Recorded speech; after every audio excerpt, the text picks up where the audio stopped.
At kala po natin pag nagtumanda na tayo, natatapos na yung work in progress. Hindi po, di ba? Hanggang nabubuhay tayo, we are all work in progress. So, meaning, wala po tayong dahilan na maging impatient sa ating pong kapwa. Kaya nga po, sasabi ni Pablo na love is patient. So, meaning, kung may tunay po tayong pag-ibig, magiging patient po tayo sa bawat isa kasi hindi po natin ma-expect ang bawat isa na perfect na agad, di ba?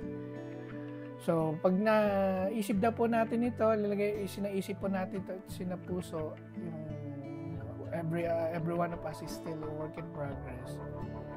Meaning, we already have a tool para ma-practice po natin yung tinuturo ni Pablo na maging patient sa bawat isa.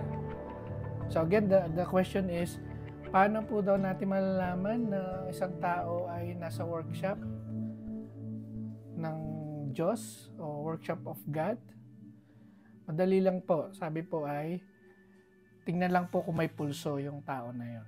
So meaning, habang nabubuhay po tayo ay nasa workshop ng ating pong Panginoon.